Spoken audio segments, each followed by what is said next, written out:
Hello, thanks for listening to the Total Knee Tips and Pearls podcast. This is Adam Rosen, your host. I'm a fellowship-trained orthopedic surgeon who specializes in joint replacement. In these episodes, I'm going to share with you a lot of my tips and tricks and review classic articles and current implant designs. Thanks for tuning in, and on with the show.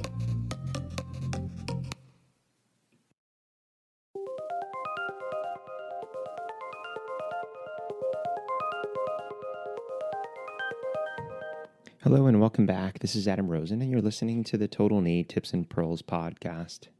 In today's episode, I want to briefly talk to you about money and actually things that you can do to save money or to protect you and your family. So most of us, if we weren't lucky enough to get a scholarship or have our parents pay, most of us are coming out of med school residency fellowship with a pretty sizable loan that we need to pay off. And you go from making, a fairly nominal wage to a pretty significant amount of money within a short span of time. And the big mistake, I see from a lot of people is you make all of this money and you're not used to it. And you buy a new house and you buy a new car and you take extravagant vacations and you spend a lot of this new wealth that you have.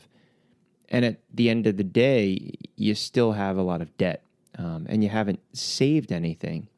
So I was told a while after I had the option of doing this, and it made a whole lot of sense, but a person told me that they were talking to their nieces and nephews, and what they had told them as far as a great way to build wealth quickly is that as you make more money and get a raise, put half of that away in savings. So for example, if you're making $50,000 and then all of a sudden you start making $250,000, you're making $200,000 more than what you're used to. If you could take $100,000 that year and put that away and live off $150,000 and continue that even as you start making more per year and put half of the difference away each year, you would amass a huge amount of money in a very short span of time due to compounding interest if you're investing it wisely. And the mistake is, I think a lot of people, invest a very minimal amount. So as you get older, the reality is at some point you're planning on most likely retiring, and you want to have the ability to do what you want to do and live the way that you want to live. So by starting early and using compounding interest to your advantage, that's going to help you immensely. Because the other thing that you want to do also, is paying down debt. So if you can pay down that debt fairly quickly and get out of debt, then money that you're making is only going to save. So you're not necessarily, making money to pay down debt. So that's kind of one little caveat there. But more importantly, what I do want to talk to you about is insurance, because if you're a resident, and it was one of the things I remember in residency is, we actually had a person come in and talk to us and actually was offering policies in life and disability. Because the reality is when you're young, you're never going to be healthier. So as you get older, you may gain weight, your cholesterol may go up, you may start to get health conditions. And it's not that you can't get insurance at that point in time, but it starts to become more expensive. So by buying policies when you're younger, you're healthier, and those policies are cheaper. And I made the honest mistake too, like early on, where I looked at, well, if I die, I want to make sure my family's protected, and I covered myself with life insurance. Because if I died, I wanted to make sure that they had the money to take care of themselves and pay for the things that we needed to pay for and continue to live the life that they were used to. But what I didn't necessarily always think about was, well, what if I can't work? I just always figured I was invincible and I could just work forever no matter what. Like even if I lost a leg, I could still operate. I could still take care of, my family and take care of my patients.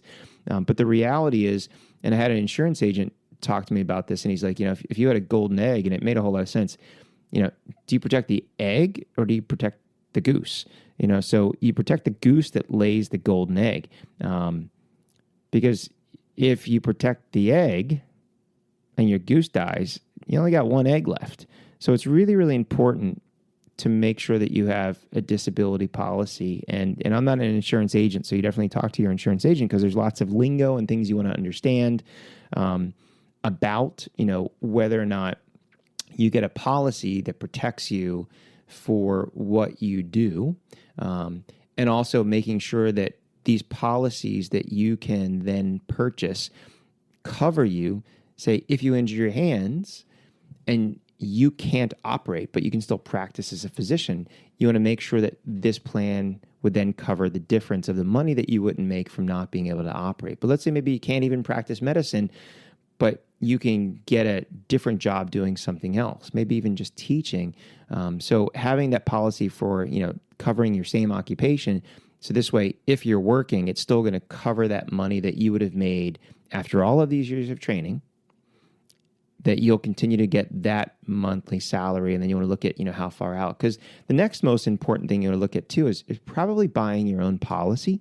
What's interesting is that if you purchase your own policy, especially if you're paying your own money into the disability policy, that if you did have to use that disability policy, let's say that disability policy was for $10,000 or $20,000 a month, you get $10,000 or $20,000. If, however, your policy was $10,000 a month and that was through work and they paid for that policy, that is taxable. So that number that you see is not the money that you would be getting each month. It would be that minus whatever was deducted as far as insurance. And then also, let's say, for example, that you're young and you're working somewhere, and as time goes on, you decide that you're leaving and you're going to go work somewhere else, and the policy was through work. Well, now you have to reapply, and you have to do another medical or another exam. And if you're older and have had some type of complication or issue, now all of a sudden your rates have gone up. Whereas if you get a policy when you're younger, the policy is cheaper. You do not pay taxes on it since it's your policy that you're paying for your disability policy. And if you choose to change where you work, you take that policy with you. So you definitely want to look in, how much you're making and decide where you go. Even if there's a policy offered at work, do you use that and then supplement that with your own? Because the next option is that when you start in your career, obviously you're going to be making more than what you're used to making in residency, but you may be making a lot more 5 or 10 years down the road than you are now. So the next thing is talking to your agent and saying, okay, well, I really can't afford this huge policy and I'm not making that much now.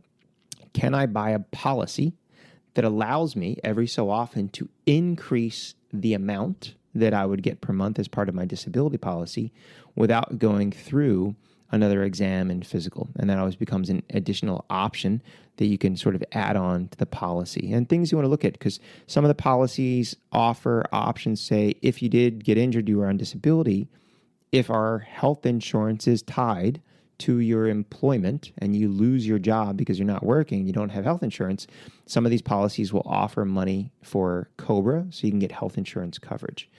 And then some of them are also factored in with inflation. So, you get this policy now, in 25 years, you're disabled for some reason, but due to inflation, does your policy account for the increased money that you may require down the road due to inflation? So all really, really important things. So I would strongly encourage any of you that if you're in residency right now, and I know it's easy if you're single, it may not be on the top of your radar, but definitely if you're married and have children, you want to make sure that you protect your significant other or protect your children, that start talking to an insurance agent now, look into life and disability policies, and really stay on top of these as you complete your residency and as you start making more money, that you make sure that you're adequately covered, because you're the goose.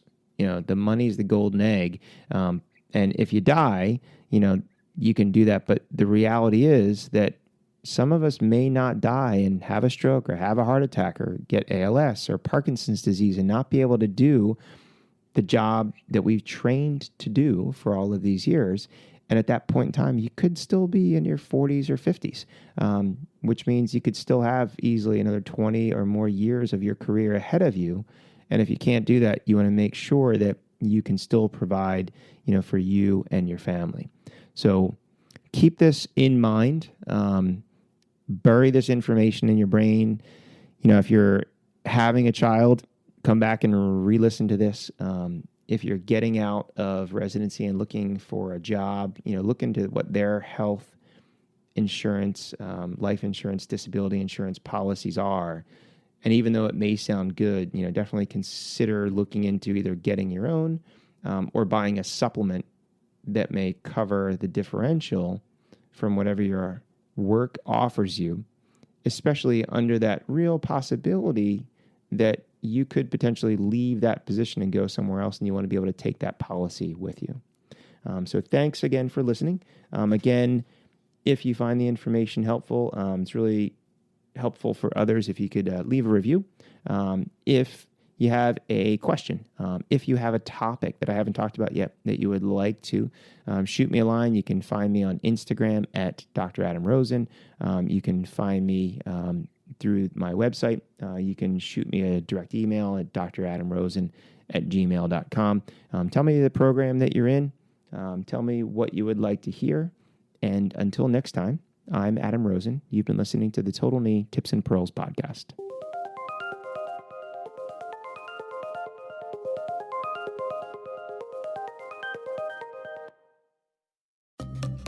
You've been listening to the Total Knee Tips and Pearls podcast. Make sure that you're subscribed so you'll be notified of future episodes. And please take the time to leave a review. It helps other people like you find the show. Until next time, stay safe.